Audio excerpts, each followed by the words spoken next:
Hi to all, welcome to mega nine TV. ఈ రోజు అయితే నేను శ్రీకాకుళం షెర్లాక్ హోమ్స్ అనే సినిమా చూశాను. అయితే ఇందులో వెన్నెల కిషోర్ డిటెక్టివ్ రోల్లో అయితే ప్రధాన పాత్రలో తను యాక్ట్ చేయడం జరిగింది. అనన్య నాగెల్ల లీడ్ రోల్లో రవితేజ మహాదాస్యం అని ఒక యువ నటుడు అయితే ఇందులో యాక్ట్ చేశాడు.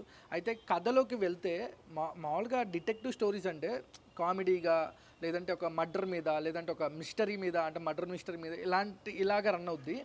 యాజ్ ఇట్ ఈజ్గా ఈ సినిమాలో వెన్నెల కిషోర్ అదే రోల్లో ప్లే చేశాడు.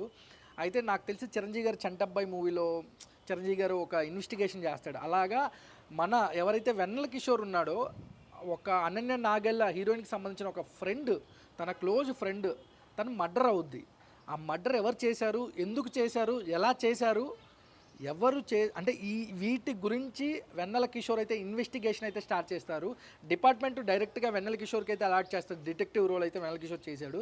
కానీ వెన్నెల కిషోర్ ఎవరు మర్డర్ చేశారు, అంటే హీరోయిన్ చేసిందా, హీరోయిన్ ఆ బాయ్ ఫ్రెండ్ రవితేజ మహాదాసం చేశాడా, లేదంటే ఇందులో మళ్ళీ కాలకేయ ప్రభాకర్ కూడా ఒక మంచి ప్రధాన పోలీస్ క్యారెక్టర్లో అయితే చేశాడు. కాలకేయ ప్రభాకర్ బాహుబలి మూవీలో మంచి రోల్లో చేసిన యాక్టర్.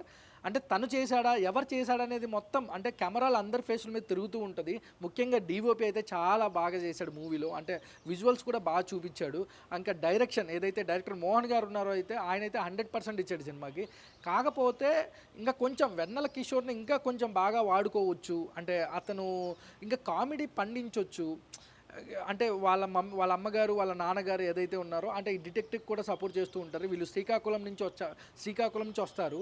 ఇది 1995 నుంచి ఆ 2005 మధ్యలో, అంటే 2010, 2005 మధ్యలో జరిగే స్టోరీ ఇదంతా.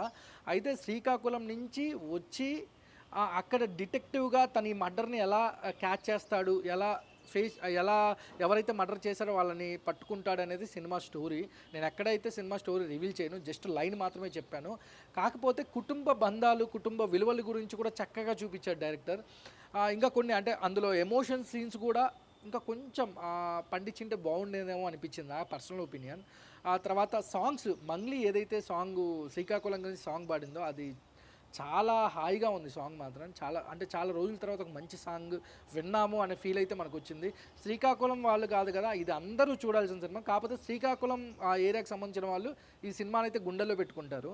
ఆ తర్వాత తారాగణం చూసుకున్నట్లయితే అంటే ఇందులో నాగమహేష్ గారు అయితే వెన్నెల కిషోర్ ఫాదర్ రోల్ చేశాడు. చాలా బాగా చక్కగా చేశాడు.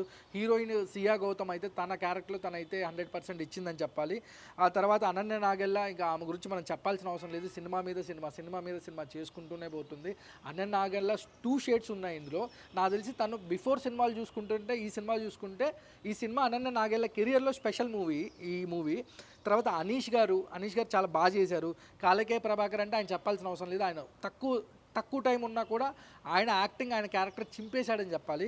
వెన్నెల కిషోర్ని ఇంకా బాగా యూజ్ చేసుకుని అంటే ఇంకా ఆయన దగ్గర ఉండే యాక్టింగ్ స్కోప్ని ఇంకా కొంచెం పిన్నింటే బాగుండేమో అనిపించింది డైరెక్టర్ గారికి. ఇది నా చిన్న విన్నపం. కాకపోతే ఓవరాల్గా మ్యూజిక్ అయితే సునీల్ కశ్యప్ గారు అయితే మ్యూజిక్ నెక్స్ట్ లెవెల్ అని చెప్పాలి. చాలా బాగుంది సినిమాలో. అంటే డిఓపి పనితనం కూడా బాగుంది. అంటే ఇంకా స్టోరీలో కుటుంబ విలువలు, ఎమోషన్స్ ఇంకా కొంచెం ఎక్కువగా పండింటే బాగుండేమో అనిపించింది. మొత్తానికి చూసుకున్నట్లయితే డైరెక్టర్ మాత్రం సినిమా సస్పెన్స్ అవ్వచ్చు, సినిమా టీజర్ ట్రైలర్ కట్ చేసిన విధానం అవ్వచ్చు, ఆ రెండు కట్ చేసి జనాల్ని థియేటర్కి ఎలా రప్పించాడు అనేది ఆయన సక్సెస్. ఖచ్చితంగా ఈ సినిమా అయితే ప్రతి ఒక్కరు చూడాలి. నాకైతే ఓకే, నచ్చింది. ఇంకా కొంచెం వెన్నెల కిషోర్ గారిని అవ్వచ్చు, ఇంకా కొంచెం ఎక్కువగా ఆయన ఉన్న యాక్టింగ్ స్కిల్స్ని ఇంకా కొంచెం ఎక్కువ పుష్ చేసింటే బాగుండేమో అనిపించింది. కుటుంబ విలువలు అయితే చాలా బాగున్నాయి. మన ఇంట్లో అమ్మ నాన్న అంటే ఒక కొడుకుని ఏ విధంగా సపోర్ట్ చేస్తారు, కొడుకు కానిస్టేబుల్ అవ్వాలి, లేదంటే డాక్టర్ అవ్వాలి, లేదంటే ఇంజనీర్ అవ్వాలి అని మన తల్లిదండ్రులకు ఎలా ఉంటుందో, అలాగే వాళ్ళ నాన్న ఎవరైతే నాగమహేష్ ఉన్నాడో వెన్నెల కిషోర్ని అయితే కానిస్టేబుల్గా చూడాలని కోరుకుండేది. కానీ వెన్నెల కిషోర్ కానిస్టేబుల్ అయ్యాడా, లేదంటే కానిస్టేబుల్ అవ్వకుండా డిటెక్టివ్ ఎందుకు అయ్యాడు అనేది అయితే ఈ సినిమా చూడాల్సిందే. నాకు తెలిసి మెగా 9 అయితే ఈ సినిమాకి ఇస్తున్న రేటింగ్ అయితే 2.75. Thank you.